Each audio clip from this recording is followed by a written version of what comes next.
Well, good morning, everyone. Thanks for joining us this morning for our event, Organics Recycling Gateways. This event is, centered around building composting infrastructure, how drop-off stations serve as points of collection and education.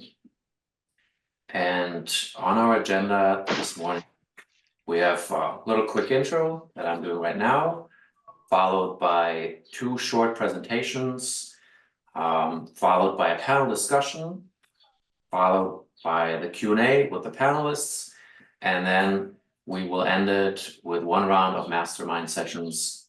And how that works, I'll explain when it happens.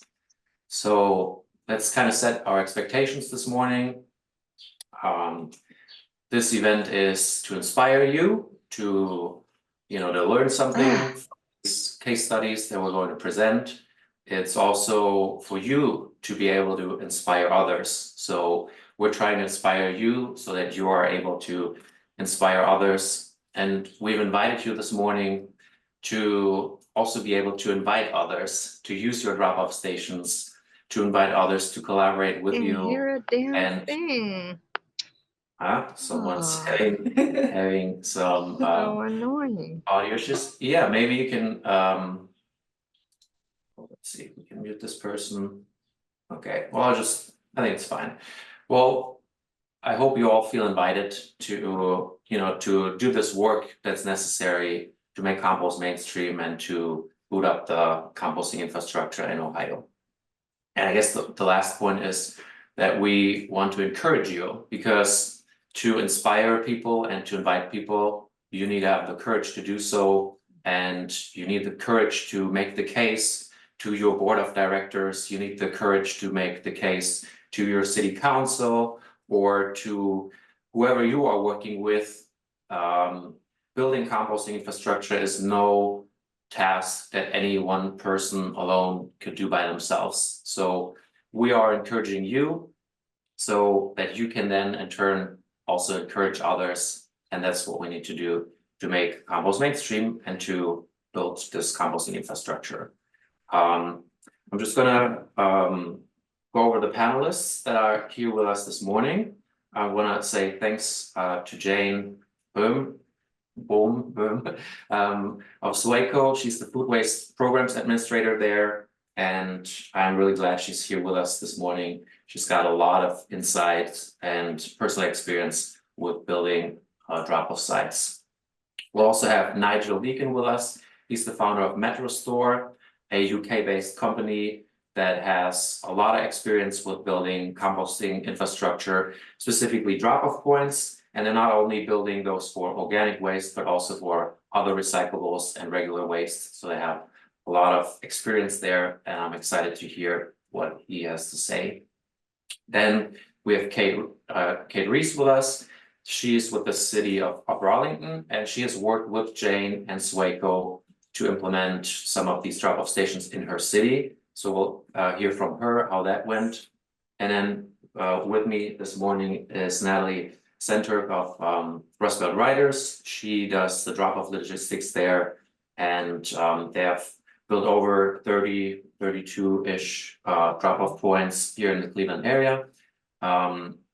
And I think this rounds it off. SWACO as a more like an institutional organization, an authority that builds these drop-off points, and Rust Belt Riders as a private company driving this progress.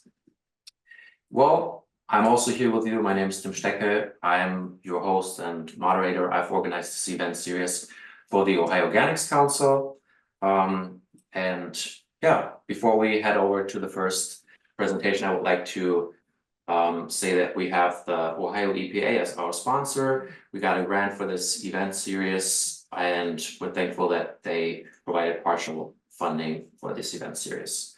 That being said, let's dive into the first presentation. I'm gonna give this over now to Jane. So have fun with this. And also one thing, we will share the recording of this event as well as the slides. So feel free to take your own notes, but we will provide the slides to you afterwards. Okay, you can share your screen now, Jane, and I'm going to mute myself. Thanks, Tim. All right. I think everyone is seeing my screen. Can someone give me a thumbs up? Yeah.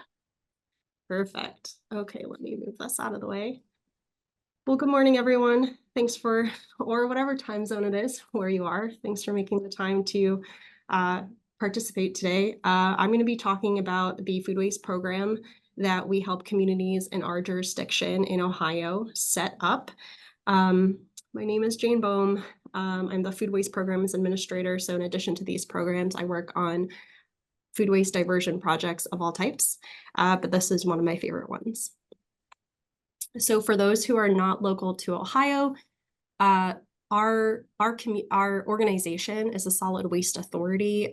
There are 52 of these in the state, and they have been created by our government essentially so that we can properly, safely plan for the disposal of materials, including trash, recyclables, just making sure that things are disposed of correctly and recycled and reused whenever possible. So a lot of the programming that I work on has to do with education and programs to reduce and divert food waste from the landfill.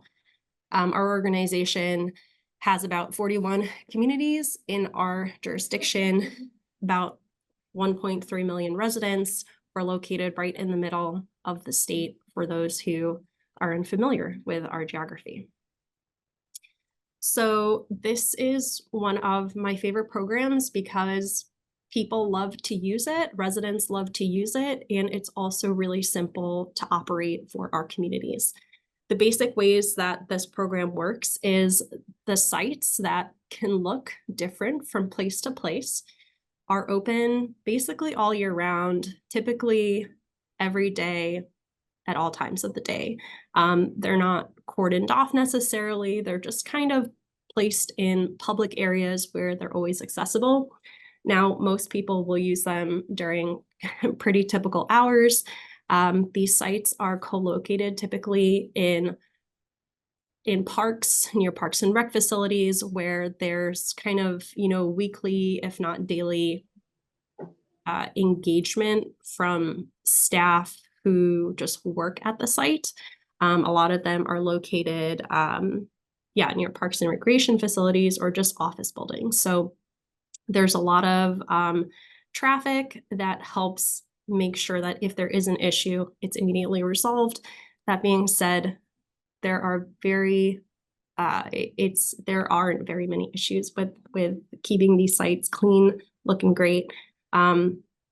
And it's one of the reasons the program is pretty easy to run overall. In our community, our organization actually provides a grant to communities to help set up this program. So we actually cover 80% of the cost to start up services for 1 year, and also to build any kind of infrastructure that the community wants to. Some communities have, essentially invested in zero infrastructure and except some signage, and others have gone the route of creating a separate enclosure, which we recommend just to denote that this is a specific place for something different than, other uses in the area nearby. So our area, we have 23 separate sites across 11 communities. About 2/3 of those communities have just one single drop-off for their entire city population, and about 1/3 of them have 3 to 4 sites. So, about 30% of our communities have really said we want to make these sites really accessible for folks.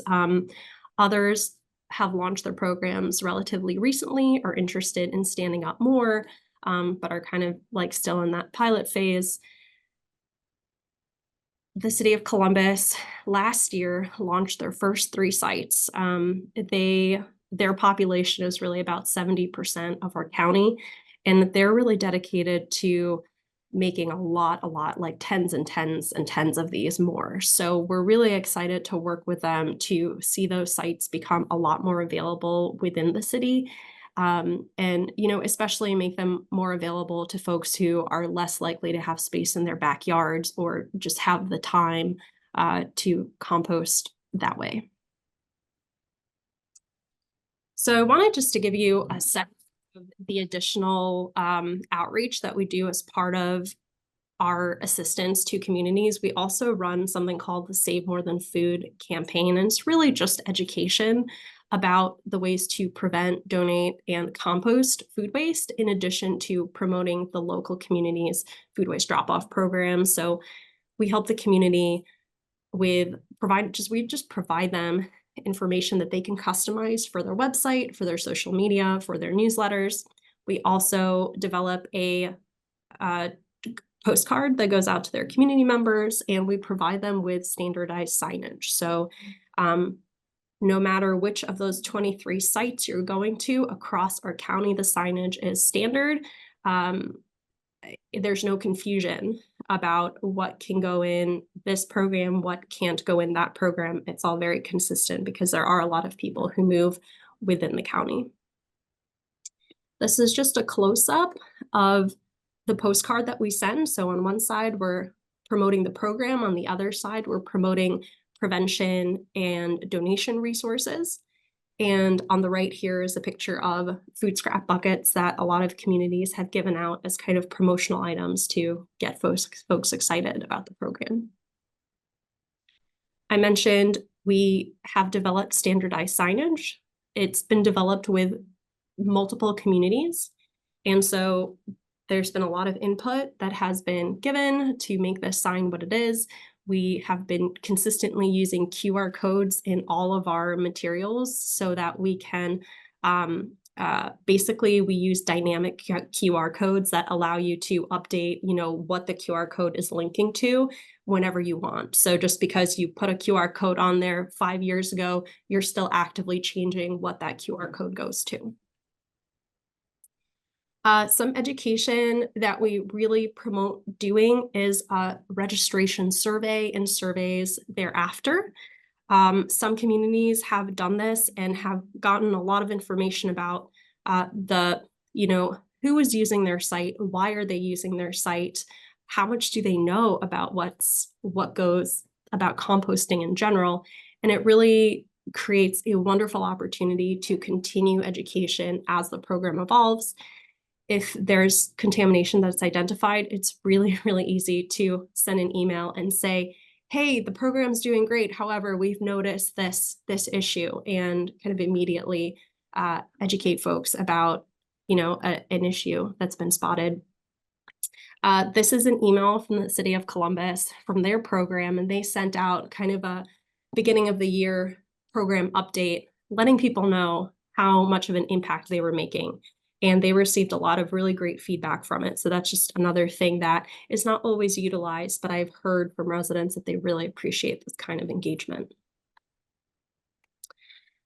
Something that our organization does to assist communities to manage these sites is we facilitate a quarterly meeting to share best practices, talk, just kind of air out the laundry, like what's been going on, is something wrong? And we work together to talk about, what's worked for other communities before. So that's actually through those meetings is how we've developed our best practices guide, which is available on our website on SWACO.org. I'll make sure that that is also included in the notes that you all get after this. But in that document, we have best practices for site design, program promotion, signage, etc.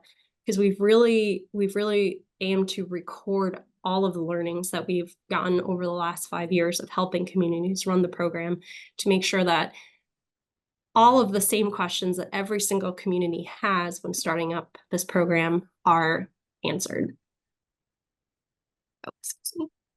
This is a quick snapshot. I'm not going to get too into it but I wanted to put it in there so that those of you who are interested in how much we've collected over the years can just have this as a reference. Basically, what you're seeing here is an uptick in collection, an uptick, a growth of the program, and a little bit of a decline in the program since one of our communities switched to a curbside collection model. I'll just say quickly regarding participation. We've seen in what you're looking at in the picture here is there's a lot of, this is the usership of 3 sites that Columbus opened in this past year. And there's a lot of latent demand. There's a lot of people from all over the city, different parts of the city, maybe even other cities using this site. So we have seen that in our communities, there's really a lot of latent demand for these sites. There's a lot of interest and participation. The ability for a program to increase participation is really related more so to the ability, willingness of the city to pay for additional sites, because obviously there's, people are only willing to travel so far to come to your site. I think in Columbus, what happens is that a lot of people are traveling to work in different directions. So maybe one of these sites crosses their paths. But in a lot of other communities, the usership is a little bit more kind of centralized to the site. This is a quick snapshot of project costs. Again, I won't go into it too much, but service costs per year are kind of an ongoing cost to consider. Material construction costs are about $1,000 for something that looks like an enclosure. The signage we provide for free in our program. The bins and liners in our program are provided by haulers. For our program, communities will identify a hauler, and that hauler will pick up their material every single week and bring it to a composting facility that is independently run. That's unfortunately not something that we have in our community. And then there are some optional items that you might consider as a community as well. So just to touch on issues, we have very few. There's very little contamination, and what there is can be addressed through those communication channels that you've developed at the beginning of the project. The types of contamination that we see are produce stickers, which you'll just get, but you can still educate and ask folks to be a little bit more diligent with removing those. And then, sometimes you get green plastic bags that look like those that are compostable but aren't.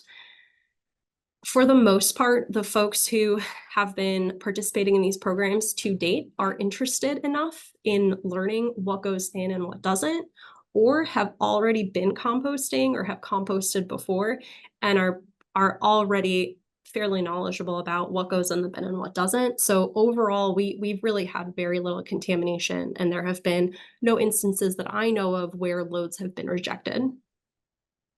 Same kind of thing with rodent issues. There really aren't any as long as bins are kept closed. And if bins are overflowing to the point where there needs to be more bins, well, that's the solution there. Insects are kept really at a minimum as long as there are weekly drop-offs or weekly pickups rather. And again, communication through those early developed channels is really what you need to ensure that you can continue to educate your users. And that's all. So I'll leave it at that. I hope I didn't take too long. Tim, I don't think we're doing questions now, right? Yeah, we'll do the questions right after the next presentation, or like when we have that panel discussion going on. So if you have a specific question for Jane, please write it down so you won't lose that. Yeah, I think we're gonna hand this over to Katie now from City of Arlington. So take it away. Morning.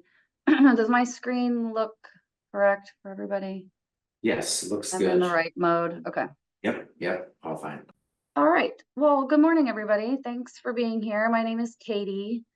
I am with the City of Upper Arlington. I'm in our public service department. I oversee a couple different programs, one of them being our solid waste programs and all of our waste diversion. So that's what I'm doing here this morning. So Upper Arlington is a suburb outside of Columbus. We're about 35,000 residents, which is about 13,000 households. So just to give you kind of an idea. So we started our program, our food waste program, with drop-off sites. So much like what Jane was talking about, exactly what Jane was talking about. That's what we started. So we started in 2019. We started with just 2 drop-off locations, and we had 4 containers total. So we had two 65-gallon containers at each site. We have since grown to 3 locations with 17 containers total, and they are emptied. Right now, we actually just increased it.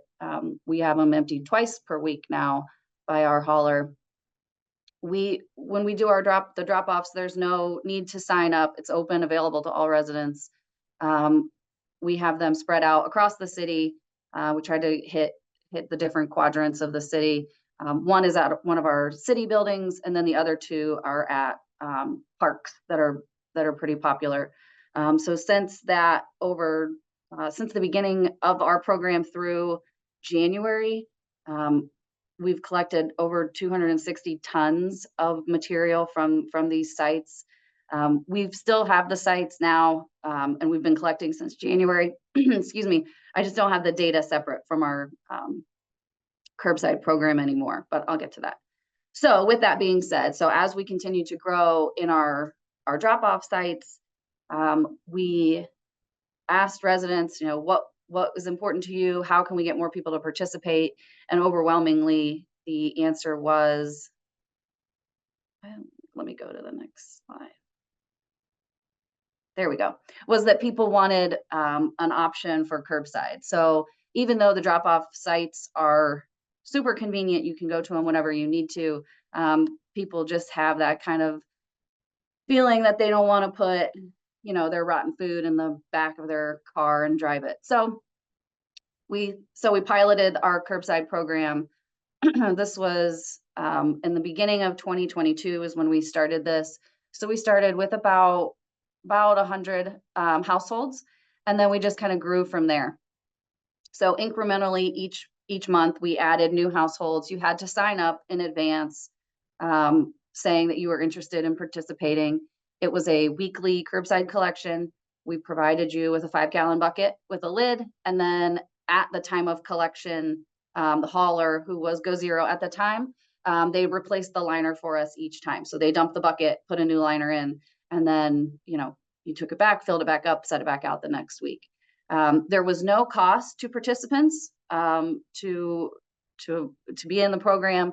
The city paid our vendor. We paid $10 a month per household. And I should mention too that this pilot program was mostly grant funded. So we got a great grant from the USDA that helped cover, so I think it was like 75% of the cost for this 2-year pilot program. So as I said, no cost to residents. It was help funded through the USDA grant. And we had residents, you had to go online and sign up, like request to participate through a form. So just by, putting your name down, you didn't automatically just get a bucket and get started. There was a little bit of communication that I required, and I'll get to that here in a minute too. So for our pilot, we operated that April through the end of December of 23. We ended up with 745 households. We collected over 215 tons of material, which averaged out towards the end. With that 745, we were averaging about 3 tons a week. Comes out to about 11 pounds per household per week. And we were able to maintain an 83% set out rate. So that just means 83% of people set their bucket out every week. So with the success of our pilot, we expanded to a full curbside program. So we have a new 2-year contract with a new hauler for curbside service. No changes to service. It's still a bucket, a 5-gallon bucket collected weekly. But But the only difference is that rather than giving one liner each week, you get a roll at the beginning. So when you sign up, you get a roll. There's 50 liners in the roll, and you can use them, as needed. One of the things we were running into in our pilot program was that, everybody knows those liners are thin and, handle with care. They were ripping, and then people were saying, well, if I don't have a liner, I'm not going to participate. And so they'd have to skip a week until they got a new liner. And it was a whole thing. So we just said, here's a roll, let me know when you need more. So our hauler now, who is Local Waste Services, they still provide us with reports. So we get our weekly tonnage report and we get our not out reports. So this is just an example of the truck that they use for this program. So it's just the small, pickup truck outfitted with the little tipper on the back. Obviously, they're not using 65-gallon containers, but you get the idea. The driver just tosses the bucket into the back, and then they actually take the truck and dump into a roll-off that's at their facility. Because in Upper Arlington, our trash routes are 4 different days, so Monday through Thursday. So they just take it back, fill up the roll-off, and then they haul the roll-off to the compost facility at the end of the week. So it saves them a trip. So our curbside program, so we started, the expanded program back in January. We are now at 1,250 participating households. After today, actually, we're adding another 90 some households that will start July 1. So that each month we're incrementally still adding participants. So just since January, we've collected almost 100 tons. With the 1,250, we're at about 5.5 tons per week, a little over 11 pounds per household, and maintaining still in that close to 80 range of the set out rate. So things we have learned along the way is that liners absolutely matter. So not just that they want a liner, but they want quality liners. If that doesn't fit in the bucket properly, if it's too thin, you will hear about it, at least our residents. So liners matter. The other thing that we found out was that the collection day matters. So like I was saying earlier, that our collection days, our city is broken into 4 different days. And so when we started the pilot program, we weren't really sure, how many people were going to sign up, what kind of participation we were going to get. And so we split the city differently than our trash days. And so people you had your trash day was on Monday, but then your food waste day might have been Wednesday. And we got a lot of feedback on that if we can just set everything out on the same day, that is ideal. And people loved that. So once we got that straightened out, so now everything is picked up on the same day. And people love to hear the statistics. So communication is key. I think Jane mentioned this earlier too. This Columbus has been sending out kind of their quarterly updates. People, they love it. I've gotten so much feedback on the emails that I send out with just, hey, here's how much has been collected. Here's what you are doing and the impact that it's making. And people really they have been really responsive to that. And the other thing is that for us, at least, since everything is picked up on the same day, if you've got that bucket out there, if your collection is happening by someone other than your normal trash vendor, trash hauler, make sure they know, please don't throw the buckets away. So we've replaced a lot of buckets in our pilot program because the trash guys are doing their job. They see a bucket out there at the curb, they were just throwing them away. So communication across the boards. The other thing, and I kind of touched on this, was that I kind of require a little bit more communication from people who sign up than just an initial, hey, I'd like to sign up. I'm not just going to deliver the bucket to you and get you started from that one communication. So when you go online and sign up and say, yes, we are interested in participating in your program, Then I'll send another email to the group saying, okay, we've got your interest. You're ready to get started. If you are still interested, respond back to this email. Let me know, that you've read the rules and that you're still good, and we'll get you started. From that, 30 to 40% of the people who initially, sign up just never respond to the email. So I don't want to pay $10 a month and deliver a bucket to somebody who's never going to use it. So I kind of try to get that communication, make people feel like they are invested in this. And then I think that's why we're able to keep kind of that 80% set out rate. The other thing I'll do is I go through our not out reports every month or so. And if you haven't set your bucket out for a month, maybe 6 weeks, you're going to get an email from me just saying, hey, how can we help you to get started again? Or, what's going on? A couple people may quit after that. More often than not, if they haven't been doing it, they just needed that little kickstart. So maybe they lost their bucket or something else happened. And then, once you get that communication going again, they'll start back up. So just a quick overview of, our program this is just the curbside program from the start. So April of 22, you can see, we did not collecting as much material, but we didn't have as many participants. So that was when we had, 100 participants. And now you can see we're at our 5.5 tons a week with over 1,200 households participating. So I think that is it for me. Yeah, so that's all I have. Happy to answer any questions later. Let me know what you got. Thanks. Thank you so much. That was very insightful and a good concrete case. Yeah, so I'm going to open the panel discussion now. I've prepared some questions for our panelists. You will all have a chance to ask your questions to the panel as well. After we kind of go over some things here, just with the panelists.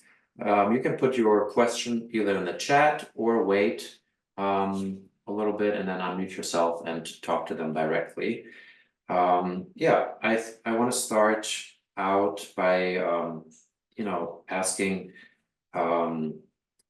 Jane, what were the key considerations in selecting locations for your food, for the food drop-off stations? Did you have some sort of template, or you mentioned certain streets, inbound and outbound with traffic, commuters? What were your considerations in selecting these locations? Well, it's really the communities who have selected those locations. I want to throw that question to Katie because I believe that she was involved with actually selecting the 4 locations in her community. Yes, yeah. So we just tried to find locations that we tried to hit, either not local, centralized locations. And then we wanted something, I think Jane mentioned this in her program or her presentation as well. We wanted something where there were going to be people, staff around to kind of keep an eye on it in case there was something happen. So that's why we picked 2 parks that were pretty busy, that we've got staff at a lot, and then our main city building, which is a pretty centralized location. We also like to put them near the dumpsters. So if there was a dumpster at the park or at the building, we kind of just expanded off of that. So it was kind of a clear differentiation of here's a trash can, here's a dumpster, and then here's the food waste, so that there's not that confusion of, hey, I see these green trash cans, I'm going to put my trash in them. Yeah, and Natalie, do you have a template or something at Rustbelt Riders? No, I wish, at this point, we're up to 37 sites, just in the Cleveland area, and so each one has really been a different journey. In some cases, if it's a neighborhood doesn't have a lot of available public space, we're just looking for any business willing to host us in their parking lot, But most recently, we had to deal with the metro parks. So we really expanded our radius to the outskirts of the Cleveland area by putting collection sites at 5 different metro parks. So there's municipally adjacent partnerships because those sites are still private to us. And then we have a full municipal program I'll speak on later in the Beechwood community. And in a lot of cases, yeah, they're just hosted by private businesses, libraries, schools are collection sites, churches are really great partners. We have a mosque, we have a synagogue, we have any faith community tends to be really great, easy to communicate with, big parking lots. So yeah, it's a really wide range for us. Cool, thank you. I'll also, Tim, if I can mention, yesterday I learned, I actually don't recall the county, but I was asked a similar question about this program, and someone in another county chimed in that they had a partnership for it wasn't food waste, it was a different type of collection, but they worked with their Kroger locations in all across the county to actually build in space for, like, when new businesses, new sites were being developed, they would actually build in some space for collection. So I think working with various types of commercial businesses can work. It just depends on the relationships that you have in your community. In our community, it's very dense, and so space can be at a premium, and there's not always space for these sites at a private location. So we found that I think all of the sites that we have right now are on municipally owned land. Thank you. Minus one church. Yeah, the next question I want to ask to Nigel. You know, we've heard a little bit about the background of Jane and Katie in the presentations. Nigel, maybe you can start off by telling me, you know, what is Metrostor? What's your role there? So we have a little bit of your background as well. Yeah, thanks, Tim. So Metrostor, we provide infrastructure solutions, which is cart and dumpster enclosures, in other words, to help communities change disposal practices, disposal behaviour. We started this in the UK about 11 years ago, and in the US early last year, and we manufactured around 20,000 enclosures of different types to date. Thank you. And Europe is a little bit ahead of the United States when it comes to organic food waste collection. Do you have some sort of like lessons learned that you bring over here? We may be ahead in some respects, and we're probably behind in others. But so I think some of the key things for us are it's behaviour change, isn't it? Especially in communal settings. We do a lot with multifamily, strip malls, streets, areas where I think you'll always get areas where it's difficult to do a curbside because people can't store material easily, or can't put it out for collection easily, even. And there's often a place for drop off even when you've got curbside. I think the keys probably are making that process as easy as possible. We find that putting the carts in enclosures, particularly in those more demanding, challenging locations, it does make quite a difference to the levels of participation, because you're reducing user contact. They don't see you know, the less pleasant aspects of food scrap collection. We get a lot more participation. You don't have to touch the carts, you have to touch the lids, and you're improving your protection against vermin, rats, other wildlife. So you don't need it everywhere, but you'll find in those demanding areas you might need additional levels of protection and also convenience. Yeah, so essentially it comes down to context, I guess. If we're like in a more denser populated area with high-rise buildings compared to I guess Upper Arlington is a little bit more, it's not as dense, right? It's not a, yeah, like an inner city or, like where you see all these high rises. Well, I want to put out the next question, which kind of is around the signage and all the things that you can essentially have around these drop-off stations. We've heard a little bit in the presentations about educating the residents. What's your lessons learned there? One thing that I want to kind of ask specifically about is do you label it compost or do you label it organic waste? Is there like a preference or something like this? Yeah, Jane, what would you say just kind of like about using signage for education and awareness? We've had a lot of conversations about this. It's ultimately up to the community to decide what they want to do. There are all sorts, just like there's not a single way to reduce, wasted food, there's not a simple answer. We have kind of, since I've taken on the position, I have promoted the term food scraps because that, I think, describes them most perfectly.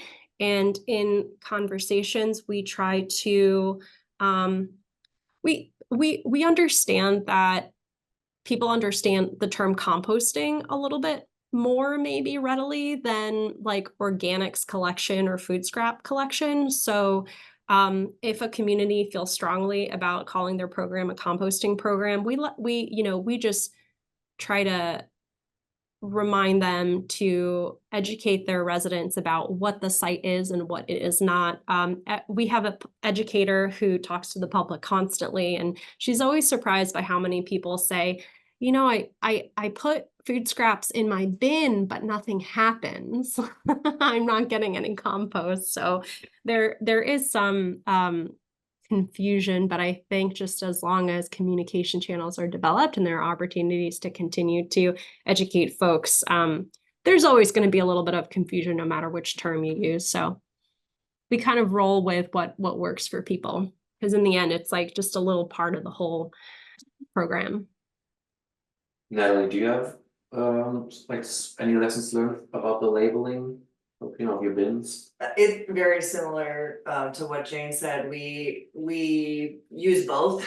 So we use on our larger sign, we say food scrap drop off site. And then we'll have some language of like, start composting today, to get people understanding, okay, well, what do I have to do with this drop off site? Oh, I can compost there.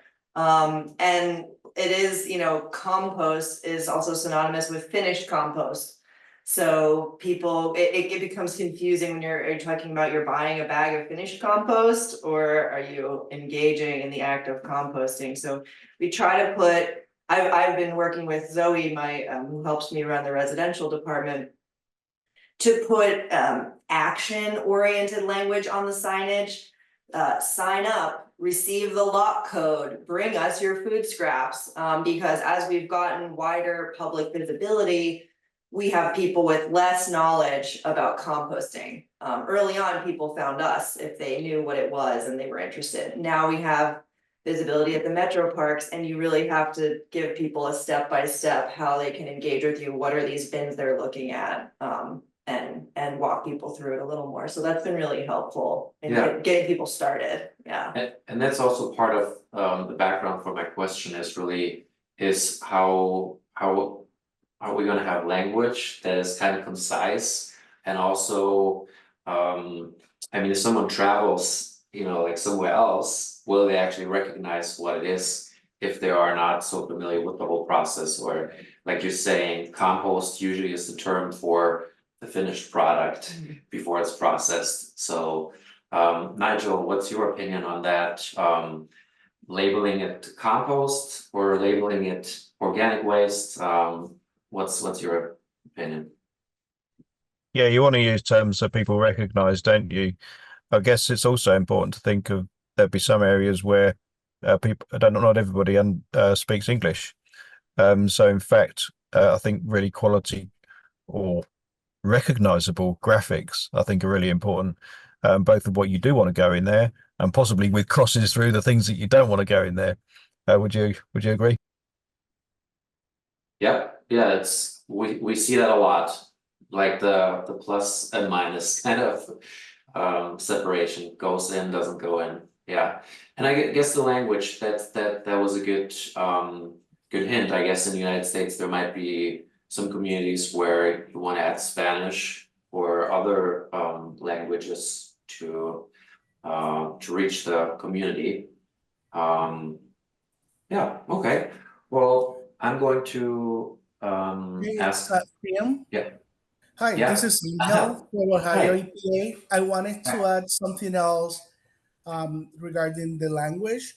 Like Mhm. Ohio EPA as a regulator gets in the past couple of years have been getting a lot more questions in from schools and others that want information on how to start composting at their location.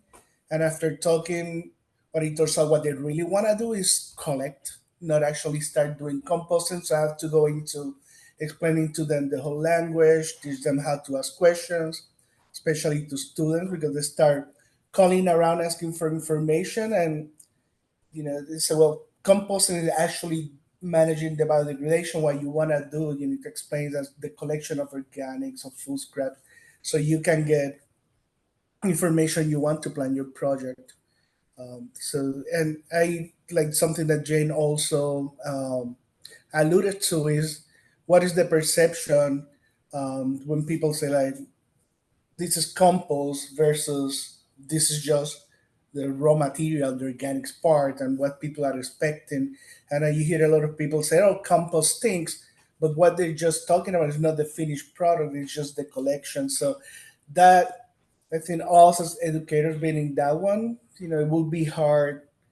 It is hard, but we need to be aware and detect those clues of what people are actually talking to and explain and educate. And it's still exciting that people are so interested regardless of how they call it. Thank you. Yeah, Sorry for the yeah, good interruption. call. Thank you, Angel. I appreciate that. And yeah, from your perspective, as someone who regulates the actual composting sites, if a school asks to make a compost site, but all they want to do is collect and not actually do the composting, it's definitely two different things. I have a question here from Shannon McDonald, and she asked this question for Katie. How many buckets were procured through the grant? And did many break or get lost? What was reported back as far as gaps to the USDA from that pilot program? Was any feedback given to you on how to manage the lessons learned? So, yeah, Katie, can you chime in on that, please? Yeah, so all of the buckets that we got for the pilot program were included in the grant. We didn't have, I mean, I probably replaced a handful of buckets a week, probably. And I'd say that's held true even as we've expanded. So we were probably replacing more early on because of the waste haulers not identifying, what they should throw away at the curb. But once we fixed that, just the random, bucket breaking or a lid needing replaced, we get a handful of those a week. And then how many did you initially procure when you started? You said you had about 13,000 households, or like, I mean, like, no, that doesn't really, yeah, like, Well, did you start with 2 or 3 drop-off stations, or no? Yeah, just, so yeah, so for the drop-off stations, we just started with 2 at each location and then just Yeah. expanded as needed. But for the curbside program, when we applied for the grant, we said we were going to try to get to 500 households over that 2-year or 18-month period. And then I had enough money that I was able to expand past that. So my So my did you buy initial all guess. 500 did you buy all 500 buckets at once and then store them? So when we initially in the pilot program, the hauler did that. So Go Zero provided all of the buckets and the liners. So I didn't buy them up front. I didn't have to store them. When they needed delivered, Go Zero took care of it. This round in this current contract, I did buy the buckets. I thought maybe I'd have one in my office. I'd show it to you. They're branded. They're really cute. They have like Upper Arlington food waste on it. I did buy buckets, but I had to buy, I think it was like 1,000 for them to be able to print and ship. So I just have them outside our salt barn. They're just buckets, so they're not going to get hurt or anything outside. So they're just out there. And then as we add participants each month, the hauler just comes and picks them up and delivers them. Yeah, and we had another question kind of tying into this whole grant scenario, and grants are a really good way to get some funding for drop-off stations. The question is from Clover Recycling. How long did it take to secure the USDA grant from start to finish? It's quite a process, as you can imagine. It's it's USDA, and it's quite involved. The process of writing the grant and getting everything together is not as bad as once you submit your application, then it's kind of a waiting game of when you're going to find out whether or not you got the grant. And then once you do, you better be ready to get rolling almost immediately. So we had a pretty big gap between when we were awarded the funding to when we were able to start. Just from all the procurement rules, we had to rebid, and there was some stuff going on, but it's quite a process start to finish. Just as you can imagine, the paperwork and everything that's involved with it. In the end, it's definitely worth applying. I mean, absolutely. Do you remember, is the particular grant program that you applied for still open, or maybe doing another round? And if so, can you share the exact name so that others can maybe look into that grant? Yes, it was the USDA. I want to say it was the Community Compost Food Waste Reduction. It's a very long name. It's like where you make the agreement with the USDA, you kind of like have a specific reduction goal. Yeah, so they want to see, for that grant in particular, they want to see just an overall waste reduction, and they like to see partnerships in the community. So whether you're working with local farmers or community groups, they like to see a lot of that, the collaboration. And that's where when we applied, our collaboration was with Go Zero, who was our hauler, who was also they processed the compost. So they have their own Class 2 facility that then goes to their farm outside of Toledo, Andre Farms. So it was kind of full circle process for us, which was pretty cool. Thank you. Here's another question from Go Ottawa, and it's essentially whether or not these programs are also impactful in rural areas, because they suspect that people are having more space to do backyard composting themselves. Do we have data on that? Jane or Nigel, Katie, anyone? I saw that Angel provided some feedback, which is that I'm sure that folks in rural areas would be interested. It's just a matter of how far they're willing to drive to get to a site, because everyone's more spread out. I'm not familiar with more than that. Yeah, well, I mean, what I know is that in rural areas, what has been successful is actually a compost bin program where people can either get the compost bin for free or at cost from like their municipality to actually do the backyard composting. So I guess then that is the gateway, the bin in the garden. yeah, so I guess it's I guess the denser the areas, the more, the better these work, or the more efficient they become, the drop-off stations compared to curbside. And yeah, so let's see what we got. We also have a question here from Gwen Nolan. And the question is, we're launching a few sites right now, and I have a few questions. How many participants have you found a 65-gallon bin can handle? We're estimating around 15 to 20, but we'll be curious what your experience is. I actually, Oh. Natalie? Yeah. go ahead, Natalie. Oh, sure. Yeah, I can speak to that. I help track the membership and usage data for every site. It really varies, but I think you're right that it's about 15 to 20. But as was mentioned, you can get people signing up for the program who are then not really participating. So it's hard to know how many folks are actually accessing the bins or actually dumping. And then you'll have spikes where, Halloween people putting their pumpkins in, or around the holidays, the bins are filling up twice as fast as usual with all the cooking. But during a normal time, maybe summer is a little busier, I would say 15 to 20 is pretty accurate. Yeah. Cool. And then here the next question is, Hi Clover. Oh, that's I think that's the answer already. Go out of a curbside pickup or drop-off locations in rural areas might still be used, I guess, just someone chiming in here. Does anyone have a return program in capital letters? I guess it's an acronym.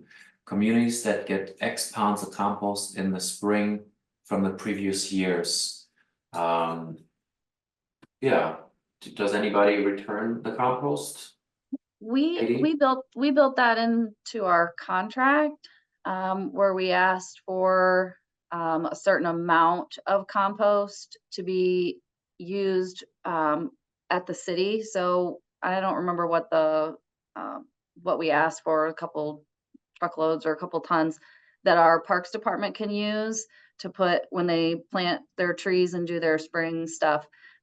So we get some compost back, but it's not something that we offer to the residents, and that is because it goes to a private company. So residents can buy it, but there's not, we don't process it. So it goes to a private facility where they process it, and then you can buy it back, which is neat. You can buy it and say, hey, this was the stuff that we put in. But because it's not it's not our facility, we can't offer it for free. Yeah. Yeah, and I can speak, we have a completely different model. I don't know how much people know about Rust Belt Riders, but we're a worker-owned co-op, non-hierarchical. We're a group of 35 people, ages basically 25 to 35, and we're running the entire operation ourselves. We're the haulers. We are cleaning the cans and the buckets. My co-op mates are going door to door and picking them up. And then currently we contract out turning the piles, but we're in talks with the city to lease our own plot of land to do the pile turning also. But we get that finished compost back, and then we again are mixing it ourselves. We're bagging it into a finished soil product, which we're then selling to the public. We sell it loose and we sell it bagged. We have distributors now around Cleveland. We sell a lot to the cannabis industry and in Michigan. And so we are doing the entire process ourselves. So we are able to, our margins are so tight right now, and we're still sort of starting out, that we can't really give away a lot to people. People ask if that's part of what they get for their membership costs. I help for the pickup, for the door-to-door curbside pickup folks. We let them come and scoop 2 buckets in the spring. We've decided to make it zero waste, so we don't provide packaged product, which is also a lot more affordable for us. We just put a pile outside our headquarters and we say, like, come through, bring your bucket. There's, don't have to throw away any bags that way. But for the drop-off residents, which make up the majority, we have 2,000 drop-off site users. They just get 10% off all of our soil products, as do the pickup folks. So throughout the year, they have a discount. But yeah, we're not able to provide it for free right now, but yeah, that's how we try to work that end, yeah. Well, I guess the question also ties into, the cost of the program or how any program is run. You're a private company, Yes. you're a city, so there's like two different directions approaching this. Katie, I actually wanted to ask you, do you have some sort of plans for the future? Right now, the program is free of cost to the residents. I don't know how long the grant will still support you. What are the plans for, let's say, like 5-10 years? Will you start charging a compost fee on the monthly bills, or what's the idea there? Yeah, so we are outside of the grant funding now. So this contract that we just signed in January was a 2-year contract that was approved by city council. So city council is paying for this program for the next 2 years. So we're going to try to get as many people in the program as we can without having to charge. Ideally, in the future, we would love to get back to just 3 routes. So right now we're running 4 collection routes because it's trash, recycling, yard waste is collected separately, and then food waste is collected on a 4th route. Ideally, we would love to get all those organic material down to 1 route. But the way that the infrastructure is with the composting sites in our area, it's just not feasible yet. So until we can kind of get the food waste numbers and the kind of organics numbers a little bit more even, we can't collect them together yet, but eventually we'd like to collect them together. You get rid of that route, it brings the cost down, and that would be ideal. Thank you. Yeah, we have a couple more questions, a little bit more time. I also see that Jane has started to answer some of the questions, Nigel as well, in the chat. Thank you for jumping on that. They also shared links to some of the grant programs. Jane, did you put the link to the grant database in there as well? There's like this really great grant database hosted by Refed. So I would highly recommend that you take a look if you're trying to secure funding right now. Here's another question for the city or solid waste authority. Has there been any corresponding cost saving on the trash side? Like once you start diverting? Jay, I think Jane is typing right now. Yeah, I can speak at least to ours. So when we collect, probably we're around like 10,000 tons of trash a year. So our community produces a lot of trash. So when we started our, the curbside program with only 100 households, we were getting 3 tons a month. So that offset wasn't there yet, but we're starting to see it now, because now we're at 5.5 tons a week. And what if we keep growing and keep growing those numbers, you'll start to see the offset. We've worked with just because we have a lot of other diversion programs with our e-waste and our ramping up our recycling programs. We've seen our trash numbers go down each year, so it's hard to say if it's directly affected by the food waste, but you can start to see that correlation now that our numbers are going up.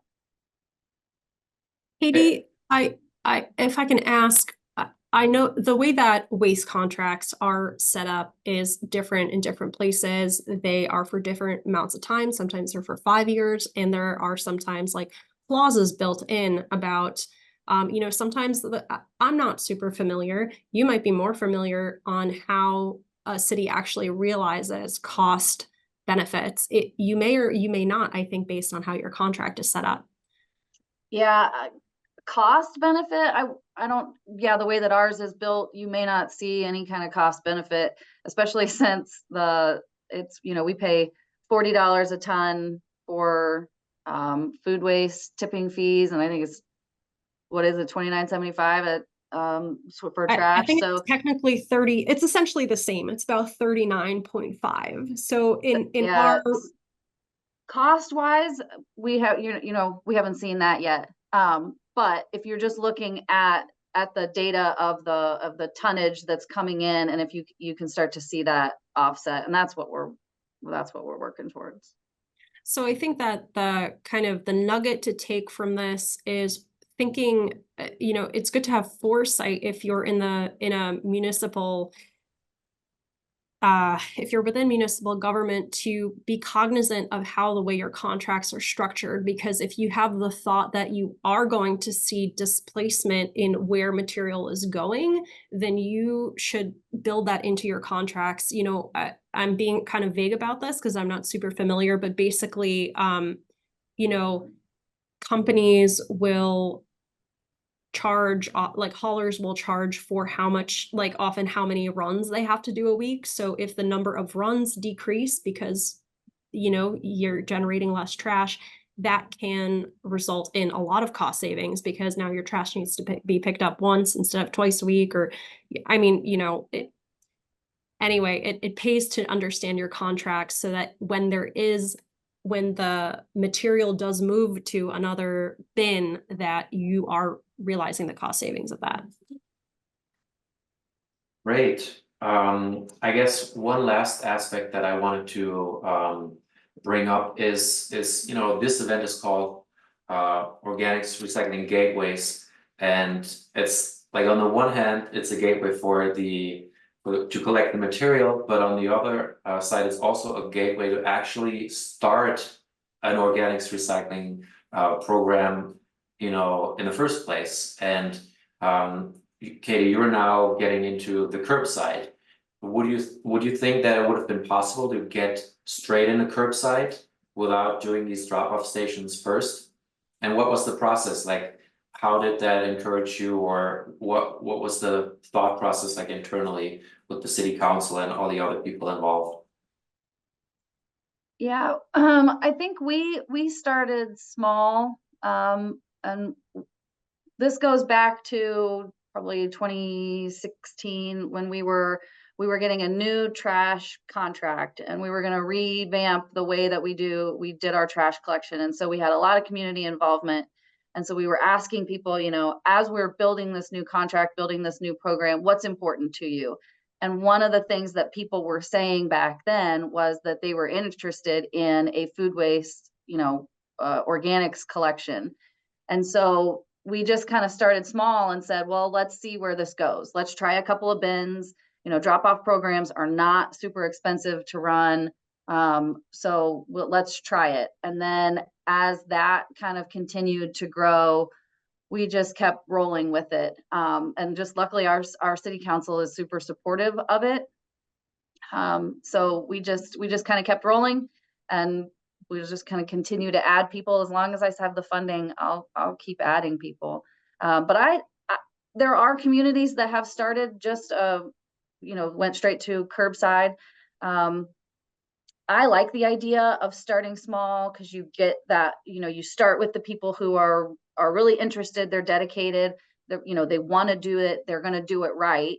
And then you can just kind of start to get the people who are interested, now they're interested, or they see the bucket and they want to learn more. And so it's a small growth. And I think that has helped us keep our contamination rates low. That's been our experience, at least. Yeah, and I wanted to speak, as a private company that started out so small. It was like Dan and Michael biking the scraps to a community garden, and we scaled pretty slowly. And my colleague Zoe was one of the people who helped develop the residential program. And we started with pickup, offering curbside pickup. And it was $35 a month, and we would come and we take the buckets back to our facility and hand wash each one. bring them back. So I love this liner where you just grab the liner and leave the bucket. I honestly will be taking this back to my org. But over time, you know, we started opening drop sites instead and offering a $12 per month drop off program. And now we've had to raise the pickup program to between 45 and 55 a month, depending on if you pay monthly or annually. But it's because the pickup program, if you're not getting a lot of grant funding right off the bat, if you're not able to access municipal funding, pickup is extremely labor intensive. And so having drop-off collection sites where people come, they're responsible for their own bucket, they drop it, you're just leaving a bin on site. We make a much higher margin per member off of drop-off, even though our pickup members are paying us a lot more. Most of that is going out the door on labor costs, gas to run these vehicles. So especially for small, you know, I noticed some people interested in how can the small org get started, or if you're just wanting to do this in your community, you're not ready to write a grant. Definitely starting with the drop off is going to make it a lot easier logistically and financially, a lot more feasible. Thanks. Well, you know, time has progressed pretty quickly. I am going to kind of close the you know, this Q&A now. Thanks for joining us all this morning. I hope you guys, you know, had something interesting that you could take away for yourselves. I hope this was inspirational to you. And I hope you all will continue to inspire other people, invite them and encourage them to, you know, boot up this organics recycling infrastructure here in Ohio. So thanks a lot. And to all those who aren't a member of the Ohio Organics Council yet, you know, we'd love to have you join as a member. Our website is organics.org. Yeah, feel free to join us. We're looking for more members, become a strong force here for composting and organics recycling in Ohio. If anybody else has any last questions or things, you know, learnings that they just, you know, epiphanies, feel free to unmute yourselves. I'm gonna leave this open for a couple more minutes if anybody's still chatting in the background or something. The official part is over. Thanks for coming, and yeah, consider joining the Organics Council. Thank you all. And feel free to reach out to me too. You can get me at info@rustbeltriders.com. I'll field all those emails. And so if you have any questions about starting up a private org or a co-op, yeah, shoot me an email. I'm happy to talk. Thanks, Natalie. Thank you, everyone. Yes. That was really good today. Yeah, and I see some other people putting their email in the chat. So yeah, make sure you guys, someone else also like wanted to save the chat for themselves, or all the information in there. So make sure you get that before you drop off.